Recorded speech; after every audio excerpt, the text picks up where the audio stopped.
Good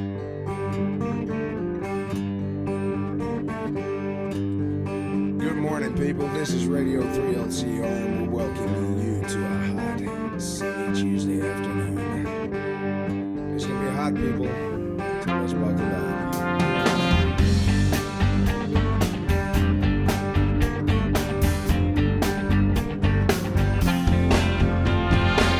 Hot sun coming in my window, beating down on me, frying my brains. Full ash street on an empty page, my spirits 9 a.m. on a microwave. Good breakfast, eat none, can't eat while my mind is on the run. Out the door to the town I ride, to write a page from the weekend classifieds. I know while these wheels are turning, I'm a man who can. When I get off the track, held back by the demons in my head, I stall instead. Hot sun coming in my window, beating down on me, frying my brains. Straight line heading into fifth gear, gas is running empty and I'm stationed here. All the women out there on welfare, ain't no need for a working man to care. Hard living in a fast lane, tell me what's up to a minute all in vain. Cause I know while these wheels are turning, I'm a man who can. When I'm out there on my own, there is chewing on my bones, I sing again. The song of the beginning and the end. Hot sun coming in my window, beating down on me, frying my brain. Blue ash tree on an empty page, my spirits 9 a.m. on a microwave. Good breakfast, eat none, can't eat while my mind is on the run. Out the door to the town I ride, to write a page from the weekend classifieds. Cause I know while these wheels are turning, I'm a man who can. When I'm out there on my own, there is chewing on my bone, I sing again.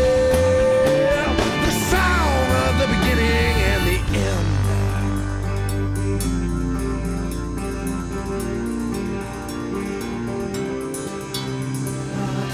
Good afternoon, people. One of the hottest highway Woodsy since 1979. It's gonna get a whole lot hotter, so buckle up. It's beating down on me, it's frying my brain, I know it's coming, it's coming again. It's beating down on me, I know it's about to fry my brain, I know. Yeah, I know. That big old hot sun's going down again. Big old hot sun's going down again. So, Rod Lindsay says just before I turned on the camera, he says, "Mate, make me look good." Well, ladies and gentlemen, I mean, have a look at this hat, hey? Rod, if this is the best we can do, it could all only go downhill from here. How are you? Yeah, good, mate. Mate, good. Thanks for talking to me. Great night last night. Yeah, enjoyed it. And I've just spoken to half a dozen of the guys that worked for your family company for years and decades. We saw the number of people that were here last night for the reunion, and it was the same last year when I came for the first time. And I got to say, I mean, as an outsider, to me, I felt humbled just being in the presence of these guys and the way they spoke about the Lindsay family. It is something that I don't think I've experienced before when I've been talking about trucks and truck companies and the people involved in the industry. You're obviously a part of that because through no fault of your own, you were born.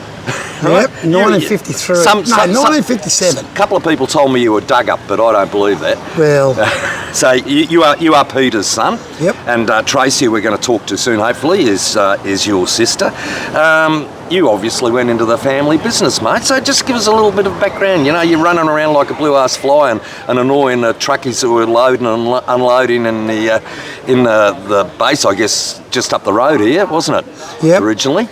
Well, we all went off to, grew up and went to Bombville School. We used to walk to school, barefooted. Okay. And then we went to Woodlawn College at Lismore. We used to drive the trucks up there when we'd go back. And that was a bit of fun. And then we all went out into the workforce, and unfortunately I became the only mechanic, and I started my time with Kenworth Trucks in Coffs Harbour, and they sold the franchise to Brown Hurleys, who, believe it or not, best company I've ever worked for, best people, better than our own family, the Brown Hurley people. Yeah, Jim Hurley is one of the industry's great gentlemen. Didn't have much to do with Jimmy, had a bit to do with Jack and Alan, LAB, Leslie Allen Brown, and Bobby Brown, and great people. And one of the things... So, sorry, I'm just cutting in here, but your old man didn't say, we'll take you on and we'll train you here. Was you go out and learn to do it? Dad said to me, he would say, I'd put you on in my workshop, but I'd either be too hard on you or too light on you, and I wouldn't be light on you. So he said, rather than make me hate him, he said, no, you go and work for somebody else. So I did my time at Kenworth, got transferred to Kenworth at Lansvale in my 4th year apprenticeship, and a lot more opportunities down there, and I learned a few things. Come back, and I was working on the old man's trucks after work and at night, and then it's still working at Brown and Hurley's. I ended up working there for 11 years with Kenworth and Brown Hurley franchise. Oh. And when I left the franchise, the customary thing is to give 2 weeks' notice. The old man rang me up, because I'd spoke to him. I said, Dad, I'm over this mechanic, because I'm probably going to be doing it for the rest of my life. And I said, I'm going to go and drive a ice cream delivery truck or something. He said, no, I'm not having my son doing that. Anyway, he rang me up and he said, son, you better give notice. You're starting on Monday. And what am I doing? Oh, you're driving a tanker. So I went to Bob Brown, and it bothered me for years that I only gave him 2 days' notice. And at the 40th end of their last golf day at Kyogle, I went and apologised to Bobby after about 25 years that I was sorry about giving you 2 days' notice. Yeah, so, yeah, no, good relationship with them, good people. Yeah. Yeah, best job I ever had. Right. Yeah. But you moved from there into the family business? Yep. Yep. Yep. Went out there driving the tankers. Oh, okay. Yeah, fuel tankers. And then went into the workshop and did about 15 to 20 years there, greasing trucks and the like, whatever you do with making them go. And did a bit of driving too at night when the drivers coming in out of North Queensland needed a spell. I'd end up doing a changeover halfway to Sydney and back, and then front up for work the next day. And that's just what you did. Yeah. But you couldn't entirely get out of being a grease monkey. Nah. But, I mean, a family were going to make use of your abilities, obviously. Yeah. And spent a fair bit of time underneath them, fixing them at night time. And, it was hard work. Yeah, well, mind you must have done a good job, Rod, because I asked a couple of guys and they said the gear was always mint. Yeah, we had a good crew of mechanics. You never let a crook truck go out. We had good workshop, and well, I feel it wasn't my choice. It was just the blokes at the time that you employed were just good workers and bloody good mechanics, and only young blokes. And they virtually, we never really sent them to common schools or anything like that. They learned on the job, right, out of a service manual, and. With mentors, such as yourself? Well, I didn't have much to do with mentoring. It was just a matter of that truck's going tonight, and it went. And we'd work all night on them. Yeah.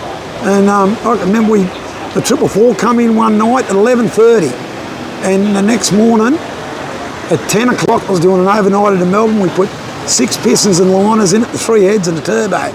And so what's that, 10.5 hours? And she was on her way to Melbourne. Right. Yeah. Did a lot of things like that. So you spent your whole career then working for the family? Yeah, until the company went public, and then we got out, but because the trucks as a local bloke in town, Crimpos tippers, and I still do a bit of driving for him. I did a bit of mechanicking and driving for him, and I still do a trip now, local, a couple of days a week for him, driving the truck and dog. Not very good at it. Good going forward, not real good going backwards. You know what's impressed me about yourself and Tracey, and you can go red in the face if you like here, is that your family became wealthy. Well, they made a few quid. You don't run a business like that without making a few quid. Yeah. But you and Tracey and Tracey's kids, who I've met, you're all the most grounded bunch of people that I've ever run across. Well, there's no airs or graces. There's no. Well, I was the boss's son, and you were only one of the workers. It's just not like that. Well, and I could see the love in the room last night, mate, from everybody to the family, and giving back, and that's pretty special. Well, the old man and Tom, made sure that we were down to earth and not big time, and just made it happen, Because they never forgot their roots, either. No. Yeah, and it's like getting $1 off the old man was like trying to get an eye tooth out of his head. And like playing golf with him, you'd play 10 cents a hole, and if you beat him, he wasn't very happy. Not very often I beat him, but he was a pretty good golf, pretty handy, the old man, left-hander. Righto. Used to go all right, Red Bull showed me the golf course up the road. Did you go to Bonneville? There's some beautiful golf course, and did the family have a part ownership in that at some time? Uncle Tom did. So you went out to Bonneville. He was the actual an instigator in the actual building of it. Okay. And then I think the club come into financial issues, and Tom and a mate stepped in and financially helped them out. Dug them out, right. Yeah. So, but Tom... Give them back to the community. And the old man and Tom used to have a blue now and again. Yeah, well, look, I've heard that. And it was more than now and again. Someone said they saw one of them chasing the other one around the yard with a piece of 2x4. Yeah. Well, I can remember I walked into the office one day to see the old man, and Tom was there and having a blue, and the old man was pissed off with Tom, and he said, "Piss off back out to the golf course, Tom. Let me run this joint." So, they all had their good points and their bad points. Oh, mate, they're human, aren't they? Yeah. And when you're brothers, you don't really expect to. You grow up and then you go off to school and then you go and do your own thing and then you meet at Christmas and birthdays and that sort of stuff. There's not many who can spend a lifetime together and be successful, and letting off a bit of steam was probably one of the reasons for their success, and the fact that they could keep working, and the fact that once it was over, it was dead and buried. Yeah, sometimes they'd have a blue, and I thought, holy jeez, I've got to get out of here. You wouldn't, the blue that they had, you wouldn't think they'd talk to each other for 6 months. Next morning, they're in the office having a cup of tea together, Yeah. And it was like that with the people that worked for them too. Yeah. I've heard stories about either Peter or Tom, they'd go off at a driver for whatever, but once it was done, it was, you moved on. Yep. And life was back to normal. And you never told them a lie. I've heard that said over and over again. If they, what happened, I just stuffed up. I can remember one of the drivers came in, and he was standing outside of the office, the freight shed down the bottom, when we had the old freight shed, and he was standing there, and I said, "G'day mate, how you going?" He said, "Yeah, good." And I said, "You feeling all right?" And he said, "Yep." I said, "What are you doing?" He said, "Oh, I'll wait to see Peter." And the old man walked out of the office after having a chat with the boys about who was the dickhead that crashed that truck. And the old man walked out, and the bloke was there, stuck his hand out and said, "Peter, I'm sorry I crashed your truck, mate." And the old man said, "Well, you're driving it, were you?" And he said, "You all right?" And he goes, "Yep, hurt my shoulder." And he said, "Well, what a good first question. Are you all right?" Yeah, and he said, "Well, come up to the office, son, we'll have a cup of tea." And I think this is how it went. The old man walked into the pay office, and he said, checked his holiday situation out, and he said he had 2 weeks holiday. He said, "Son, come back in 2 weeks, Roddy will have your truck ready, and you'll be right to go." Yep, that's how it was. Yeah, pretty special. You would have felt the love in the room last night. Oh yeah. But it was quite. You're getting a bit teary here, my friend. Well, the love that is shown to the family, the loyalty that was in that room I've not seen anything like it, and I've said this before, so I'm repeating myself on tape, but it is something these guys... special, and it won't be repeated again in this day and age. These guys, you know, they probably said they drove for us, and there's greener pastures over here, and they went over there for a couple of years, and they come back, and they stayed on, and, you know, they're pretty loyal fellas. Oh, yeah. Worked hard, done the miles, you know, and our gear was good gear, but like we never had the flash Kenworths like a lot of other people did. But the trucks we had at the time and the roads they travelled on, you know, like, well, yes, and the suspensions they had under them, like they weren't road-friendly suspensions, and they had to make a mile, and everything was time sensitive. You know, like going up was time sensitive, going down was time sensitive, you know, especially with produce. Yeah. No matter what you had on, if you had produce on, that took priority. Yeah. Well, that hasn't changed so much today. The difference being that you got motorway all the way from Brisbane to Melbourne, haven't you? Exactly. Not the roads that these guys used to travel. No. No, old bloody ruts and a number of towns you'd have to drive through. Yeah, I can remember you'd come up out of Bulladale and you went up steps and stairs, then you went up O'Sullivan's down through the Wooden Bends, and you were driving pretty hard, you know, and they just kept at it. Yeah. Night after night after night, you know. Great drivers, great blokes. Yeah. It's been a special life for everyone that's been involved, it appears to me. Yeah, exactly. Like I said last night, I'd do it again tomorrow. Yeah. Yeah, yes, you would. Rod, thanks for your time, mate. Oh, mate, I appreciate it. We're going to try and drag your sister in if we can get her off the phone, Tracey. Yeah. All right, Kim, good talking to you, mate. You too, mate. Yeah, enjoyed it. You want to stay there while she comes in? All right, we'll try and get her on. I'll pause this until she's off the phone.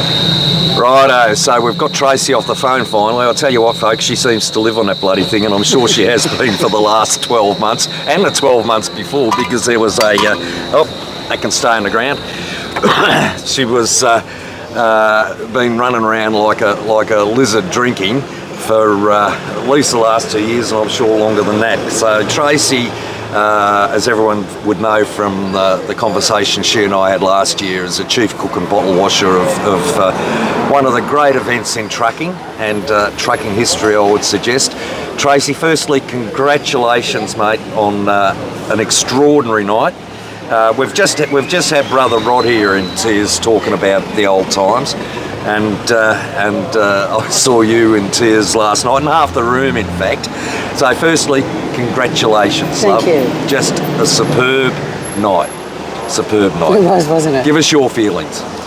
Overwhelming. It is exactly how I had it in my head, and trying to download even as recent as probably 20 to 3 yesterday afternoon before we opened the doors. I had Mitch and Evie and Guy and Lil going through the time by time to keep me on time with what was happening, so that we weren't... Good luck with that rabble.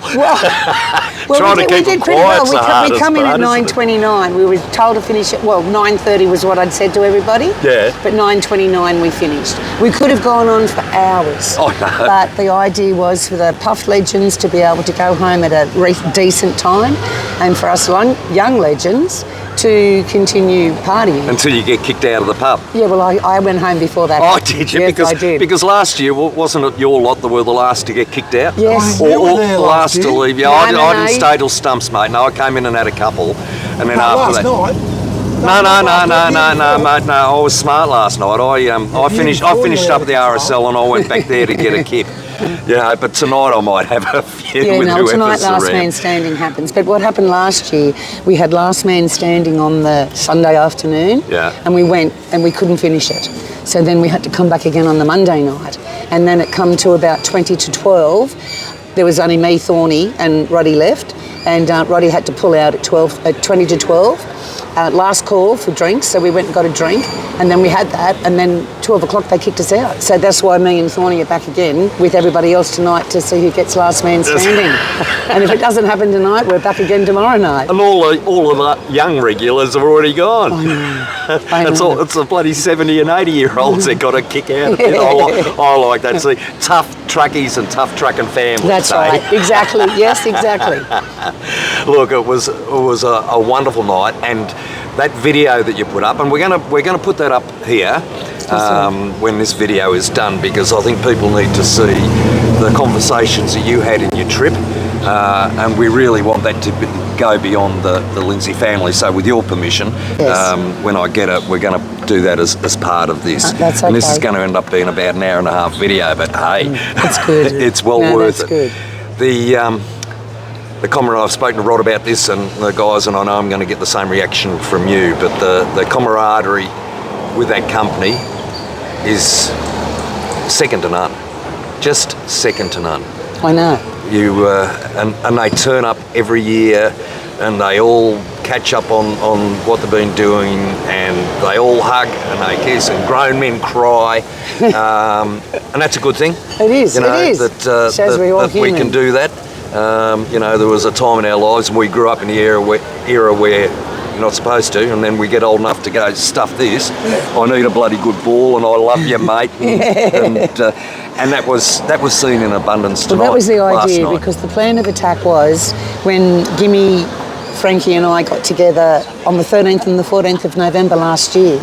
I've actually still got the bit of paper where we had like housekeeping and then the way that we were going to run it. And I suggested to them that we tell the story of Lindsay Brothers from 1953 to 2002. So that's why one of the videos that we had in the second half started off with Dad and Uncle Tom with their very first truck that they bought off Poppy. And then it continues on to us moving into the B models and the other little funny things that we had, the R models, the Maxidines, and then into the early Kenworths. And then we stopped that, and then we did its whole version on the Ambia Jaguars, the LNTs, and it had its own special song. And Rod even got a chap by the name of Dave Hamble, who had a 1978 VT 903 Kenworth without a Jake brake. So that's why there's improvision at the end of the video with me going right. And it took a little while to space it so that I had the music and the photos dropping at the right place. Hi. There's got to be one, doesn't there? Oh, that's Evan. He's just gone. I know. Yeah, he's an hour early. He's leaving an hour early to get home in time.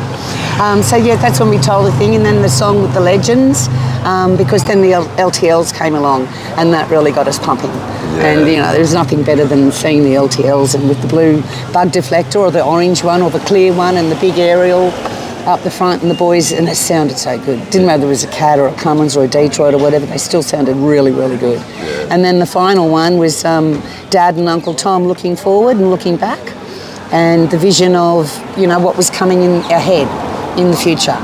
And yeah, so that's how it sort of evolved of the whole story of Lindsay Brothers. Yeah.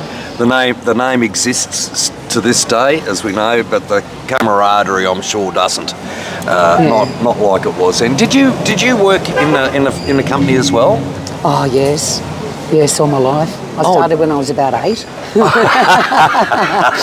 Good answer. I was slave labour in the office, and then I did my apprenticeship basically at Coff's office, because we lived at the depot. Yep. And then I stayed there until I was probably about 20, 21, and then I went to Sydney to work for my cousin, Paul, and he ended up getting another depot at Austinville. We just started a depot at Austinville in probably 84.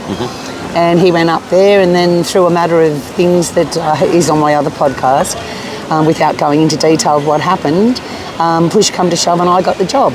So I was manager down in Sydney in Homebush from mid-86 onwards. And and then I retired in 2000. Right. And we had our depot transition from Homebush Bay over to Arndell Park. Yeah. And then I got out in 2000, and then I started my other life with my 2 kids.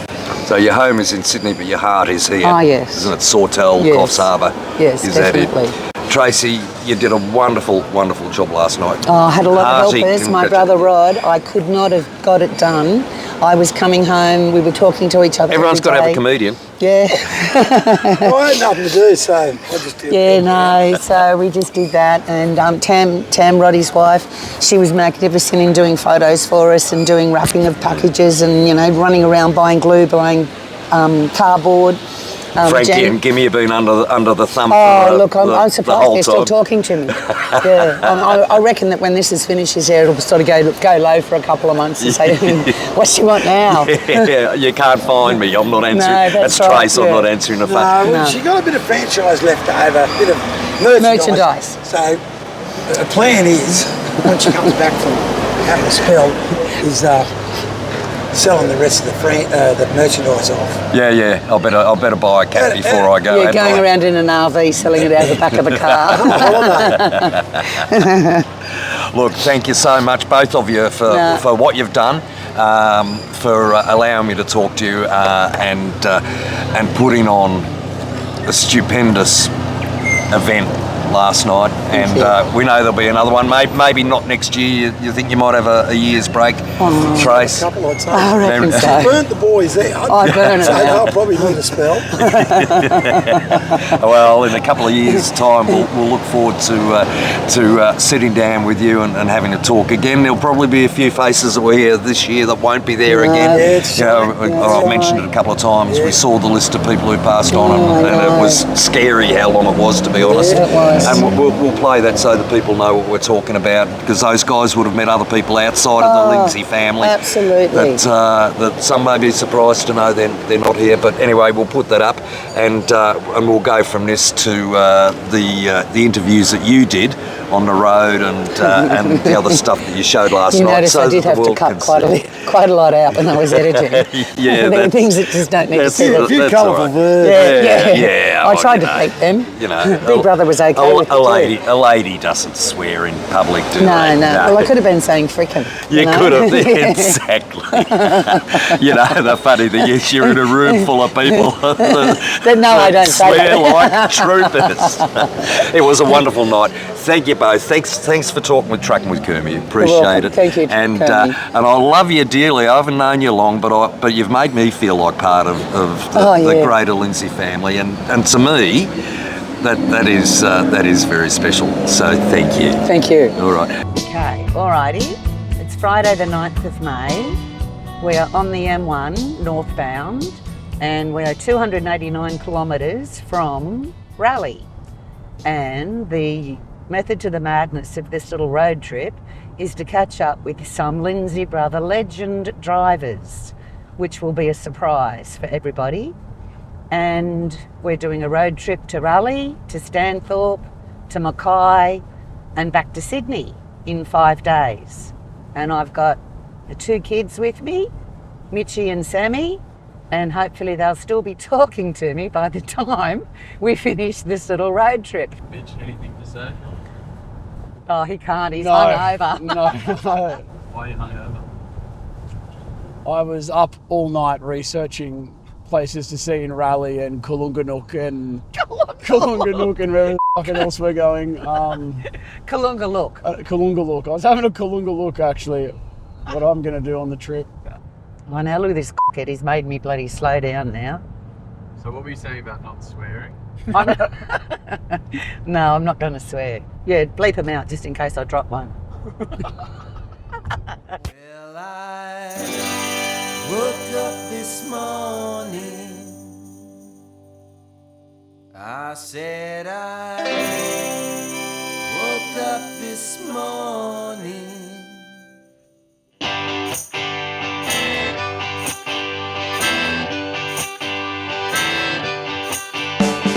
Woke up this morning. We've arrived in Raleigh at our first lot of interviews for our legend interviews. We have Ian Foster, otherwise known as Fozzie, and in the house we're going to go in and surprise Collie Jones. So come on, off we go. Okay. Oh, and that's Bundy the dog. Yeah, it's us. Do you want us to come in? Yeah. Hi, come in. How are you, Tracey? Hi, I'm good. How are you? That was a slow vehicle you got. No, it wasn't. It's because the kids had to stop and I had to feed them. Oh. And then they needed to go to the bathroom. Oh, dear. Ta-da! Oh, wow. What do you think? Pretty good. It's the story of Lindsay Brothers. What do you mean pretty good? It's bloody beautiful. There you go, buddy. Haven't caught you for a while, mate. No. Okay, so we're on? Yeah. Okay. So here we are, Friday afternoon, the 9th of May. We've just arrived from Bella Vista, Sydney to Raleigh, to the old Pacific Highway Rally, and we are now here with Collie Jones. At Raleigh Heights. At Raleigh Heights, yes, of course. And Collie started working for Dad and Uncle Tom, the Lindsay Brothers, in 1956 when he was aged 19 years of age. Now, Collie, I do believe there was a little bit of a story in regards to how you ended up starting your position with Lindsay Brothers. Would you like to tell us about that? Well, back in when I was 16, there wasn't enough money on the farm for the three brothers, two brothers and I, so I went to Bundaberg and I got a job at Ferrymead Sugar Mill. And I was using the capstan, that's pulling the cane trucks up to a tilting tray that tilted into a conveyor. Mm-hmm. I was there for quite a while, and then I'd come back home and I got a job at the Coffs Hotel. I used to start at 2 in the morning and light up the boiler, and I'd knock off at 10. And then I used to go with a local carrier till 5. Not every day. Anyway, I was there for quite a while. I used to clean the bars out, you know, all that. And this morning, the overseer asked me to polish the foyer. Mm-hmm. And I said, oh, it's 10 o'clock, I'll knock off now, I'll do it tomorrow morning. So I come in the next day and done all my work and polished the foyer. And the licensee come along, he said, I want to see you, Col. I said, yeah, Bernie. He said, here's your pay. He said, you're fired. I said, well, thanks very much. So I jumped on my motorbike. Incidentally, the motorbike I got was a Triumph twin cylinder I bought off Brian Lindsay. Oh, cool. And That's Dad's I cousin. rode that down to the railhead where they loaded bananas into rail trucks. And I got a job there straight away. I was working at the loading the bananas there, and Peter come in one afternoon. It was Friday, the bulk of the bananas were loaded, and I was unloading him, and he just said, do you want to come and work with us? So a week later I went out and started.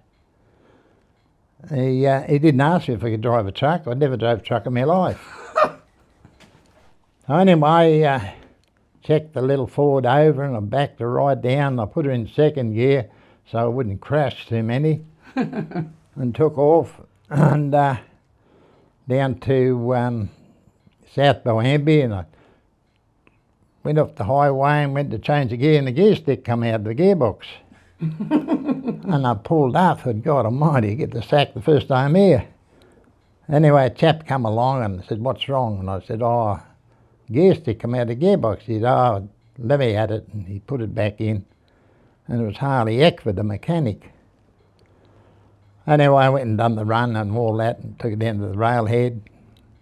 They didn't tell me though, I had to load 6 tonne of fertiliser, take out to a banana grower. Because the banana growers are pretty cunning, they're not there when you load to bring the fertiliser. They stop up in the bananas. But anyway, when I was unloading Peter, he asked me about coming to work for him, and I couldn't get out there quick enough. So how long did you work for Dad and Uncle Tom? Till 1965, November. And then you bought your own truck. Thank you. Probably had about 45 years that I did work for the boys. You started working in 66. Yeah. And you were in Fords, the old Fords, or the B I never models? drove a Ford because how I got the job, I called into Lindsay's quite a few times that job because I was driving the 190 into for hauls. Anyway, I was broken down on Tinton Bar, and old Kenny O'Connor come along and he said, why don't you come and work with us? I said, oh, I've tried a couple of times, but they won't give me a job. He said, go back and see Peter. So anyway, I went back a couple of days later. But yeah, no problems, mate. He said, no, you'll be driving a Max, you know. So that hurt a lot of people because I never started in the Fords. Ooh. Yeah. So we went straight into the B models? Yes. Yep, cool. Okay, so then I believe there's a bit of a story about Dad giving you a bit of a tune-up. Yeah. What happened there? Well, I was coming along a load of Colgates, I still remember this, come along Clybucker Flats, and the car came in behind me and just tucked in there for a while, and I thought, I knew Peter was in Sydney, but that car stayed there too long, so it had to be Peter. So anyway, I pulled in the bowels of the fuel up, and Peter come out with his hands on his hips, and he was cranky. You have no idea, and he said, "You've been over-revving my trucks." And I said, "No, I haven't." He said, "Yes, you have." He said, "A Maxiline will only do 68 mile an hour." He said, "You were doing 75 miles an hour." I said, "Yeah, but have a look on the front, Peter, there's a V there." He said, I said, "That's a V8, they do 75 miles an hour." He said, "Oh my God." He said, "I'm really sorry, mate, I apologise." And he walked back inside then. So yeah, I can just imagine Dad doing that. It didn't matter if I was doing 100 mile as long as the truck would have done it, you know. Yeah, I can always remember that. And I think I told you one about when I was going to Melbourne, and I was in one of the V8s too, and I had to go to a load of produce down to Melbourne. And then when I got, because Peter come out and he said, "Look, mate," he said, "the trucks are, it's that quiet in Melbourne." He said, "I've got about 3 trucks sitting there for days," he said. He said, "Just load anywhere, I don't care where it is, just keep going, get it loading." So anyway, I got down there, and we used to load out a mob called Billy Game. We didn't have a depot then. And he said, "The only load I got in South Australia," he said, "it's taken all this machinery like big blades and stuff off dozers up to Billawheeler." I said, "Okay, that'll do. At least it'll get me load." So I went down and I loaded this thing, all this stuff, and then... So do you have a bogey trailer or a triaxle tracker? Oh, we never had tries then. Anyway, we loaded all this stuff, and I was starting to get a bit short on fuel because them old V8s were pretty savage on fuel, you know. So I come to this roadhouse out in the middle of nowhere. And I thought, oh, I better go in. I can't think what they were, but I think we used to load out a Esso or something. Esso was, yeah. Esso. Remember Marx's Point? That's right. Yeah. And so we loaded, I don't know who they were, some mob anyway. So I went in, and all these dishonoured cheques were plastered all over the wall, and there was a sign on the wall: "Don't ask for credit or I'll bash you." And this big bloke come out. Oh God, he was a giant. He could hardly fit under the door. He said, "What do you want?" I said, "Well, I was going to ask for fuel, but I don't think I will now." He said, "Who do you work for?" I said, "Lindsay Brothers." Put it on the bowser, mate. They're the best payers in Australia. Isn't that good? And that was even back then. That was back then. When was that? Back Oh, it's probably late about 60s? yeah, early 60s probably. fair dinkum. Yeah, that's right, you know, so, and it just tells you, like I said, you know, it's Lindsay's have been good to me, you know, over the years. Okay, we're done now. So thank you very much for your time this afternoon. Oh, Okay. not a problem. All right. I've I've got to put the kettle on. Is it turned off? Yep. Now, here we are. We're coming into Uncle Rod's. There's Lindsay's line. You just got to put the secret code in the gate. What is the secret code? I'm not telling. I'd have to kill you if I did. Over these windy hills. So here we are at Uncle Rod's, and maybe we might be able to come out and see if he's got the surprise happening on the back of his car. Hello. That's Sammy. That's Sammy, right? How you going? Have a look. How cool's that look? So this is all the surprise for tomorrow for the Stanthorpians. Pretty sweet, eh?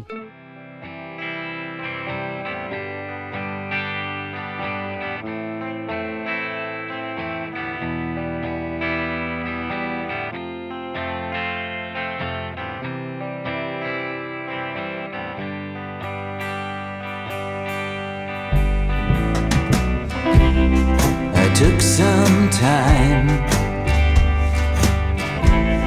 and drank my wine.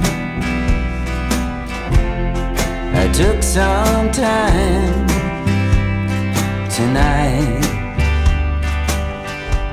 Now here we are in downtown Stanthorpe, coming along, and We've got a bit of surprise. Brother Rodney has popped up for the day to have a drink with the boys.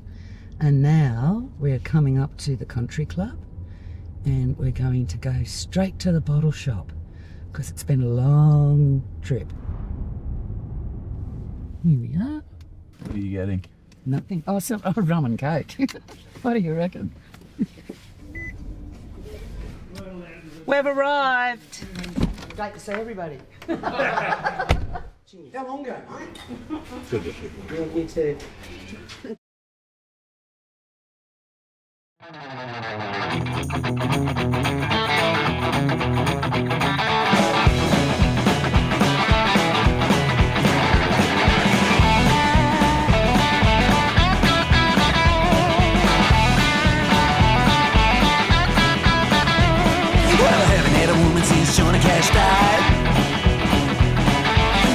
Centipede loving tonight. I work me on land that's understood. But I get it pretty tight, chopping my own wood. Well, I haven't had a woman since Johnny Cash died. Haven't had a woman since Johnny Cash died. Haven't had a woman since Johnny Cash died. About 72 that I could work out. My mate that was in the army, he was a bricklayer, and I was heading out to the scrub again, but it didn't work, and I went up to see him, and then I got tangled up with sort of him, and he knew these fellas, and they used to drink up, and they said, well, if you want to stick around, why don't you go and see Peter Lindsay's? And I said, oh, not I don't know nothing about interstate, carting wool or sheep or cattle, yeah. Anyway, Peter said, I think I think I'll be pretty right. I said, I might see if I stick around, I'll go back. I think that was on the Thursday, and he said, better start Monday morning. So be here out at 7 o'clock. And them days, you had to do about 2 weeks in the yard. He said, what have you done? I said, I've not long finished up driving for a pastoral company, driving an old R model Mac, you know. And I said, I don't know about this tarp. I've never done any of that. I said, carded wool and pulled an old tarp over, not like this sort of these fellas Well, that's do. not the story I heard. Oh, well, I don't know where that come from. No, I don't know where that one come from. Oh, I can't say it. I can't say it on air because it's got the wrong word in it, like the F word in it. I went walkabout for a couple of weeks. Oh, you were always going walkabout. Yeah, you did, didn't you? And I came, but I always got in within the sort of the 3 months. Anyway, I came back and no, that's right. Peter said to someone, he said, I think the only one keep that bastard in the truck is put a friggin' saddle in it. Did you enjoy working for Dad and Uncle Tom? Oh, I could say yes and I could say no, you know. Give me a good story. Give me a cruet story, like, you know, when you did the cruet.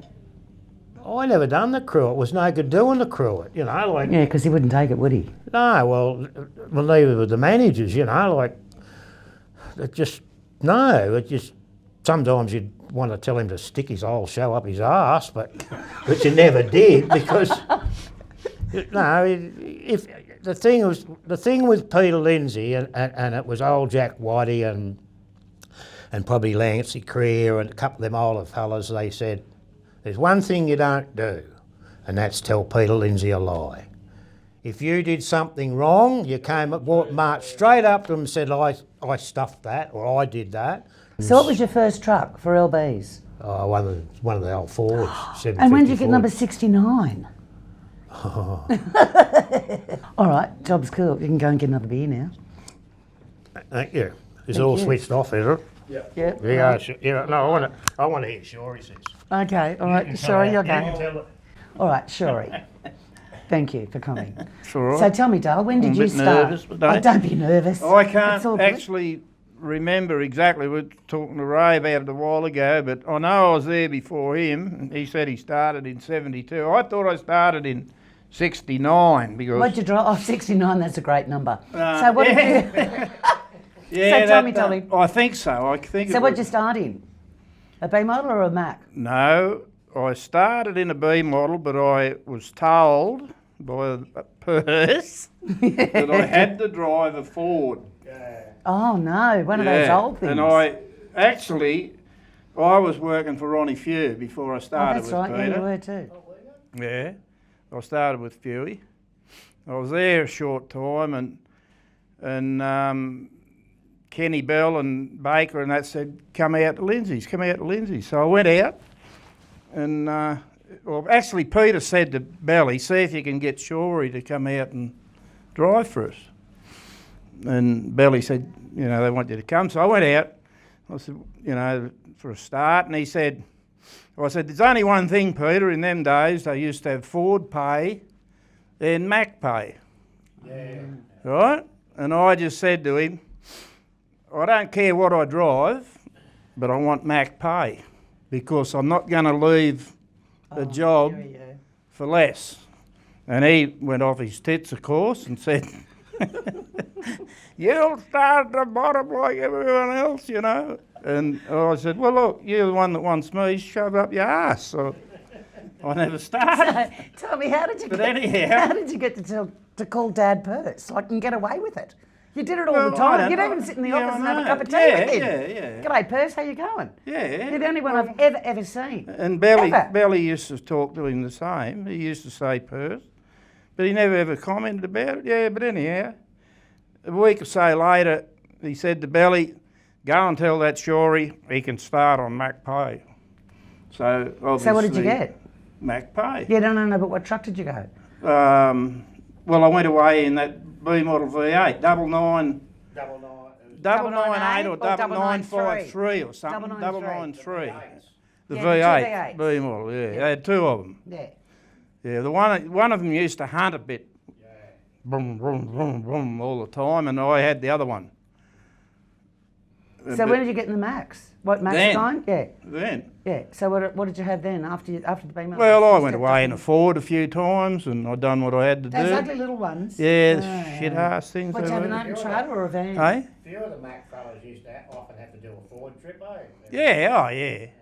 Swap and change a bit. Yeah, So what did you end up in, like at the end of the day, when you finished with LBs? What did you... Well, I had more starts with Lindsay's than Farlat, mate. Oh, fair dinkum. You know? Yeah, I went backwards and forwards.